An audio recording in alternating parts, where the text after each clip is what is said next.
जय हिंद दोस्तों। आप सभी लोग का स्वागत है दोस्तों। तो आज हम लोग बात करने वाले हैं कि फीडबैक मैकेनिज्म आखिर होता क्या है।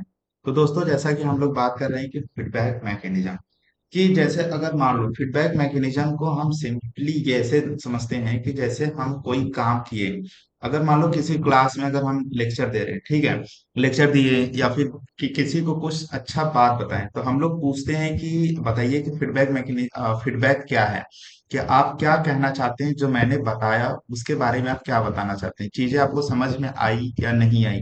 तो इसी को हम लोग कहते हैं फीडबैक देना। जैसे मैं वीडियो बना लूंगा तो मैं लास्ट में बोलता हूँ कि अगर वीडियो आपको अच्छा लगे तो वीडियो को लाइक शेयर सब्सक्राइब जरूर कीजिए। तो ये मैं क्या करता हूँ, ये इसलिए बोलता हूँ क्योंकि मैं ये मांगता हूँ फीडबैक कि आपको ये वीडियो कैसे लगी। तो इसी को हम लोग कहते हैं फीडबैक। और ये जो मैकेनिज्म होती है, जिसे मिलाकर फीडबैक मैकेनिज्म कहते हैं। तो हमारे बॉडी में भी दोस्तों एक ऐसी मैकेनिज्म चलती है और जिसको फीडबैक मैकेनिज्म नाम दिया जा सकता है। जैसे कि दोस्तों, अगर हम बात करें कि हमारे बॉडी में जैसे कि मान लो डाइजेशन हो रहा है, तो अगर डाइजेशन हो रहा है तो हमारे बॉडी में क्या हो रहा है कि जो डाइजेशन हो रहा है अगर स्टोमक के अंदर, तो उसमें गैस्ट्रिक जूस सिक्रीशन इंक्रीज हो जाता है। जैसे हम फूड खाएं, उसमें गैस्ट्रिक जूस का सिक्रेशन बढ़ जाता है। तो ये क्या हुआ, ये पॉजिटिव, यानी कि अब गैस्ट्रिक जूस का सिक्रेशन तो होगा, तो ये पॉजिटिव फीडबैक हो रहा है। लेकिन अब गैस्ट्रिक जूस को कैसे बंद किया जाए कि भाई अब जितना फूड था उतना डाइजेशन हो गया है, अब इसको तुम बंद कर दो। तो इसी मैकेनिज्म को कहते हैं निगेटिव फीडबैक मैकेनिज्म। तो पॉजिटिव फीडबैक और निगेटिव फीडबैक मैकेनिज्म क्या होता है, इसी को और एग्जाम्पलों के द्वारा समझते हैं। कि जैसे हमारे बॉडी में दोस्तों अगर हम बात करें कि जैसे हम कहते हैं कि हमारे बॉडी में पैनक्रियाज है, ठीक है। पैनक्रियाज के बारे में आप लोग जानते हैं कि इसे हम लोग क्या कहते हैं, मिक्स ग्लैंड कहते हैं। मिक्स ग्लैंड क्यों कहते हैं साथियों, तो इसलिए कहते हैं क्योंकि ये एक्सोक्राइन का भी रोल करता है, एक्सोक्राइन ग्लैंड और इंडोक्राइन ग्लैंड की तरह रोल करता है। तो अगर हम बात करें कि एक्सोक्राइन की तरह क्या फंक्शन करता है, तो ये पैनक्रियाटिक जूस का सिक्रेशन करता है। तो दोस्तों, पैनक्रियाटिक जूस क्या करता है, डाइजेशन में हेल्प करता है। वही इंडोक्राइन ग्लैंड की अगर हम बात करें तो ये रिलीज करता है हार्मोन्स। ये रिलीज क्या करता है, हार्मोन्स रिलीज करता है। क्योंकि पैनक्रियाज के अंदर अगर बात करेंगे तो तीन सेल्स होते हैं। उन तीन सेलों को हम लोग कहते हैं अल्फा सेल, बीटा सेल और गामा सेल कहते हैं। तो यही हम बीटा सेल के बारे में बात करें कि जो बीटा सेल है ये क्या करता है। तो इसी के जो रिलीज करता है हार्मोन, इसी हार्मोन के मैकेनिज्म को समझते हैं। कि दोस्तों, जब हमारे बॉडी में जैसे हम खाना खाएं, खाना खाने के बाद क्या होता है कि हमारे बॉडी में जो शुगर लेवल है वो क्या हो रही है, बढ़ जा रही है ग्लूकोज में। तो अब जब शुगर लेवल यानी कि जो ग्लूकोज का लेवल है, जब हमारे बॉडी में बढ़ गई, तो अब उसी को क्या करना है कि कैसे हम लोग कन्वर्ट करके अपने बॉडी में स्टोर कर सकते हैं। तो जैसे ही ब्लड के अंदर शुगर लेवल बढ़ी, वैसे ही पैनक्रियाटिक सेल क्या करते हैं, उसको डिटेक्ट कर लेता है। जब पैनक्रियाटिक सेल डिटेक्ट करती है तो तुरंत ये क्या करती है, प्रोड्यूस करता स्टार्ट कर देती है किसका, इंसुलिन हार्मोन का।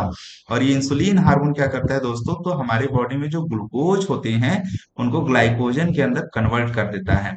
और जैसे ही ग्लाइकोजन कन्वर्ट होते हैं दोस्तों, ये फैट के रूप में कन्वर्ट, यानी ग्लाइकोजन को हम लोग फैट कहते हैं। और इसे जो है दोस्तों, एडिपोज नामक एक टिश्यू होता है हमारे बॉडी के अंदर, इसी के अंदर इसको क्या करती है, स्टोर कर देती है इसी के अंदर। अब ये स्टोरेज फॉर्म में हमारे बॉडी रहता है जब हमें एनर्जी की रिक्वायर होती है, जब हमें फूड नहीं मिलता है, तो यही एडिपोज टिश्यू से ग्लाइकोजन निकलता है, ग्लूकागॉन हार्मोन निकलता है और इसे ब्रेक करता है ग्लूकोज, एक ग्लूकोज माइटोकॉन्ड्रिया, एनर्जी हमें मिल जाती है। तो एक प्रकार का क्या हो गया, ये पॉजिटिव फीडबैक मैकेनिज्म चल रही है।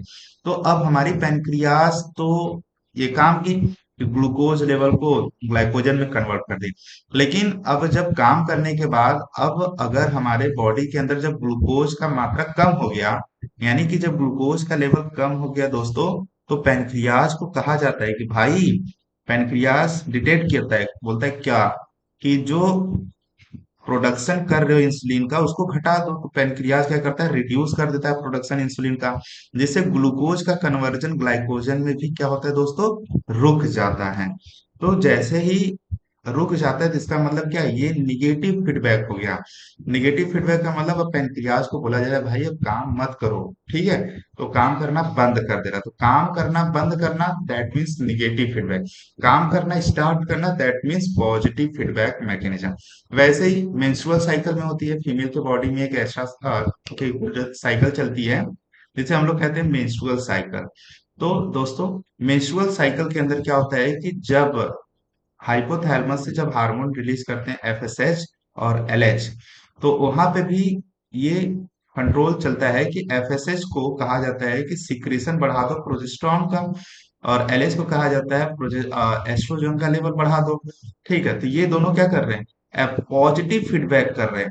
लेकिन जैसे ही मेंस्ट्रुअल फ्लो जब होने लगता है, जब जो फ्लूइड बाहर सिक्रीट होने लगता है, तो इनकी लेवल को क्या करता है? डिक्रीज कर दिया जाता है। जब इनकी लेवल डिक्रीज हो जाती है तो यानी ये यूट्रस को मैसेज दिया गया कि भाई अब अपना प्रोडक्शन क्या कर दो, कम कर दो। तो प्रोडक्शन कम करते हैं यानी निगेटिव काम करते हैं, यानी निगेटिव फीडबैक दिया जा रहा है। ठीक है, तो इसी को हम लोग कहते हैं फीडबैक मैकेनिज्म। तो एक्चुअली इसका डिफिनीशन क्या बनता है? तो the timing and amount of hormone to be release in the body by endocrine gland is known as feedback mechanism. तो एग्जांपल्स के द्वारा आपको चीजें समझ में आ गई। तो दोस्तों, ये क्या करता है? हमारी बॉडी में जो भी मैकेनिज्म चलती है, जिसकी क्या होती है, एक व्यवस्था बनाई गई है कि कैसे कौन सा काम हमारे बॉडी में हो और कौन से काम को रोक दिया जाए। ठीक है, इसी को बोलते हैं प्रतिपुष्टि व्यवस्था। एक प्रकार की व्यवस्था हमारी बॉडी के अंदर ऐसी बनी हुई है। तो इसी को हम लोग दोस्तों कहते हैं फीडबैक मैकेनिज्म, जो कि क्लास 10th के कंट्रोल एंड कोऑर्डिनेशन चैप्टर का होता है। बहुत इंपॉर्टेंट टॉपिक है। इस एग्जाम में 2 मार्क्स के क्वेश्चन पूछते हैं। तो आई होप ये वीडियो आपको अच्छी लगी होगी। आप भी अपना फीडबैक दीजिएगा कि वीडियो आपको कैसी लगी। मिलते हैं नेक्स्ट वीडियो में ऐसे शानदार वीडियो लेक्चर के साथ, छोटे छोटे कॉन्सेप्ट के साथ। तब तक आप अपनी पढ़ाई जारी रखिए, और कोई भी अगर आपको डाउट होता है तो आप मुझसे जरूर पूछिए। जय हिंद दोस्तों।